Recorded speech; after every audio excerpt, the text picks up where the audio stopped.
اعوذ باللہ من الشیطان الرجیم، بسم اللہ الرحمن الرحیم۔ غزوہ بنو نذیر کے بعد غزوہ ذات الرقاع، غزوہ بدر ثانی اور غزوہ دمۃ الجندل پیش آئے۔ یہ چھوٹے چھوٹے غزوات تھے جو یکے بدیگرے پیش آئے۔ اور جو غزوہ ذات الرقاع تھا یہ بدون کا ایک قبیلہ تھا۔ یہ بہت بڑا قبیلہ تھا اور یہ لوگ جو ہیں ہمیشہ لوٹ مار کرتے رہتے تھے۔ تو حضور پاک صلی اللہ علیہ وآلہ وسلم نے ان کو روکنے کے لیے 700 صحابہ کو آپ نے اپنے ساتھ لیا ہے، اور آپ نے ان کے جہاں پہ ان کا قبیلہ تھا اس کے سامنے آپ نے جا کے پڑاؤ ڈالا ہے۔ اب وہاں پہ آپ کچھ عرصہ رکے ہیں لیکن کوئی لڑائی نہیں ہوئی ہے۔ اور جب آپ اس جگہ سے بھی واپس آ رہے تھے، یعنی غزوہ ذات الرقاع سے واپس آ رہے تھے، تو وہ چونکہ وہاں پہ بہت زیادہ گرمی تھی تو کچھ صحابہ جو ہیں وہ راستے میں درختوں کے نیچے بیٹھے ہیں۔ حضور پاک صلی اللہ علیہ وسلم نے آرام فرمانے کا ارادہ کیا تو سارے صحابہ جو تھے وہ درختوں کے نیچے بیٹھ گئے ہیں اور وہ سو گئے ہیں ادھر۔ اور حضور پاک صلی اللہ علیہ وآلہ وسلم جو ہیں وہ بھی درخت کے نیچے بیٹھے ہوئے تھے، سوئے ہوئے تھے۔ آپ نے اپنی تلوار جو ہے اس کو درخت کے اوپر لٹکایا ہوا تھا اور آپ درخت کے نیچے سوئے ہوئے تھے۔ تو غطفان کے ایک قبیلے کا آدمی جو آپ کا پیچھا کر رہا تھا، جب اس نے دیکھا ہے کہ سب لوگ سوئے ہوئے ہیں اور حضور پاک صلی اللہ علیہ وآلہ وسلم جو ہیں وہ بھی ایک سائڈ پہ سوئے ہوئے ہیں، تو اس نے اس موقع کو مناسب سمجھا اور وہ گیا ہے آپ کے پاس اور اس نے جا کے آپ کی تلوار کو اتارا ہے درخت کے اوپر سے، اور آپ کے اوپر اس نے تلوار کو تان لیا ہے۔ اور جب اس نے تلوار کو آپ کے اوپر تانا ہے تو پھر آپ کی آنکھ کھل گئی ہے اور آپ صلی اللہ علیہ وآلہ وسلم نے جو ہے وہ آپ بیٹھے رہے ہیں، اور اس نے پھر آپ سے پوچھا ہے کہ آپ مجھ سے خوفزدہ ہیں؟ تو حضور پاک صلی اللہ علیہ وسلم نے فرمایا ہے کہ نہیں، میں تو تم سے خوفزدہ نہیں ہوں۔ پھر اس نے پوچھا ہے کہ آپ کو میرے سے ابھی کون بچائے گا؟ تو حضور پاک صلی اللہ علیہ وآلہ وسلم نے کہا ہے کہ مجھے اللہ تعالیٰ بچائے گا۔ اور جب آپ نے یہ کہا ہے تو پھر وہ اس کے ہاتھ سے تلوار گر گئی ہے، اور آپ نے پھر وہ تلوار اٹھائی ہے اور آپ صلی اللہ علیہ وآلہ وسلم نے بھی اس کے اوپر تلوار تانی ہے اور اس کو کہا ہے کہ اب تمہیں مجھ سے کون بچائے گا؟ تو اس نے کہا کہ پھر آپ مجھ پر رحم کریں، اور حضور پاک صلی اللہ علیہ وآلہ وسلم نے کہا کہ تم کلمہ پڑھ لو۔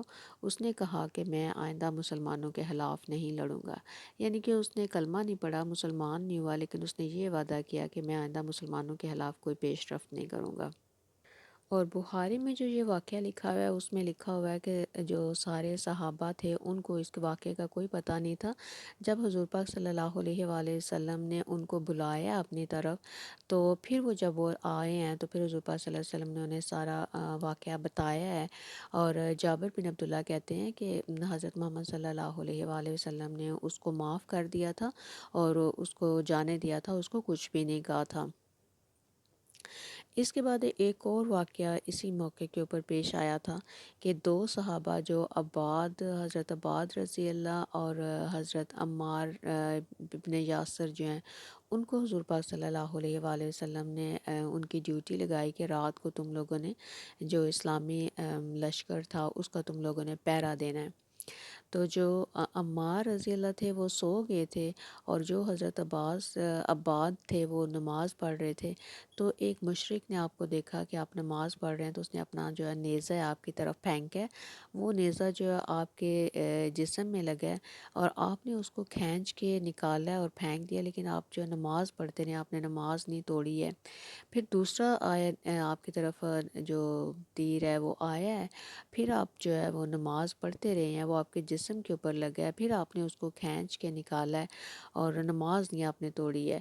لیکن پھر جب آپ کو محسوس ہوا ہے کہ ابھی جو ہے میں زیادہ دیر کھڑا نہیں رہ سکتا، تو پھر آپ نے حضرت عمار جو ہیں ان کو آپ نے اٹھایا ہے، اور انہوں نے پوچھا ہے کہ آپ نے مجھے پہلے کیوں نہیں اٹھایا ہے؟